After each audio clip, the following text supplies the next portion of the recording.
the Niners are showing a lot of confidence in their depth this offseason. Aaron Banks, Jalen Moore, Colton McKivitz, Justin School, Talanoa Funga, George. I mean, a lot of guys you look at as quality depth pieces. The Niners are like, not only are they that, these guys are people are going to emerge. There are going to be quality starters who are going to emerge out of this scrum. What do you think of that confidence all of a sudden that was not here at all last year for young players? From the outside looking in, it strikes me as getting cheap, right? Well, we've got to build out this roster with this massive 25 million sitting on the books. And so how do we do that? Oh, great. Well, let's just have some competition. Yeah. Let's have some competition. Yeah. Tart's not coming back. Great. Throw a bunch of bodies at it, some inexpensive bodies, and hopefully somebody rises to the top. Yeah. No clear answer at either guard spot. Great. We've got a lot of depth. And the Niners do. Like, I want to applaud them for that. I don't want to. Yeah.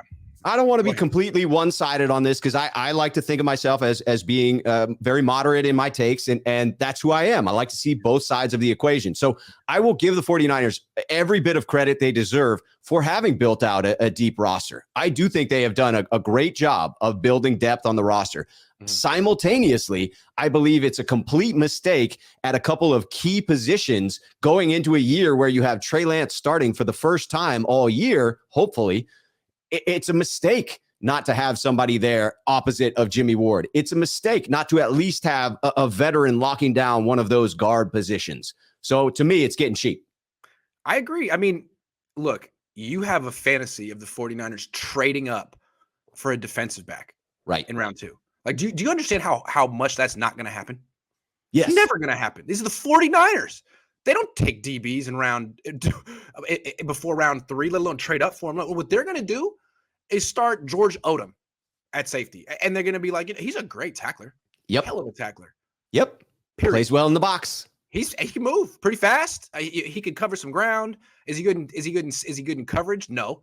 But we're going to put Jimmy Ward in coverage anyway. So hell of it. All they really care about in the defensive backfield is size, speed, and tackling ability.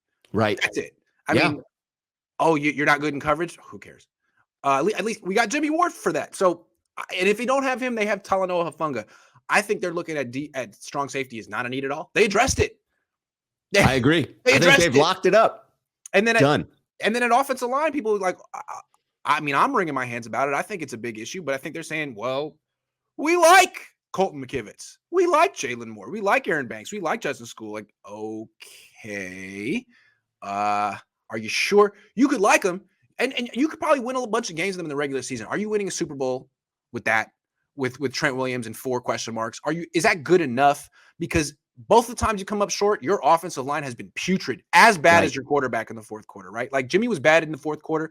He had no time to throw. His last throw was a backhand shovel while falling face down to the turf, right? That was his last throw. Painful. Not 100% his fault. I mean, it's his fault for not being more athletic, but I'm just saying. And is that what they're banking on? That if you have a more athletic quarterback there, that it's not as paramount to protect him from interior pressure? Because I would argue, I don't care who your quarterback is. That interior pressure that comes directly through the guard into the quarterback's face is tough to deal with. So if the 49ers are right about this, if they have correctly assessed the value of those depth players and their ability to step into these starting roles, I will freely admit that I was wrong to criticize them, and they will be the smartest people in the room because they now will have filled those spots for value. And that is important, but it only matters if they are appreciating value throughout the rest of the roster. And right now, when you're paying $25 million for potentially a backup quarterback, you are not appreciating value. So you're forced into these value decisions out of necessity because you didn't appreciate value within the quarterback room in getting rid of Jimmy Garoppolo and getting that salary off the books. I just think it's a bad look to your fans, to your locker room, when it's obvious that you didn't do everything you could to give yourself the best odds to win the Super Bowl now. Right. It's just, and it brings up so many questions like, why? I mean, I understand you want to plan for the future, but you also want to give yourself the best chance to win the Super Bowl now every year. And you can't tell me that keeping $27 million on the bench for a backup quarterback is the way to do that. They're trying to sell it as like, hey, having a good backup quarterback is not a bad thing.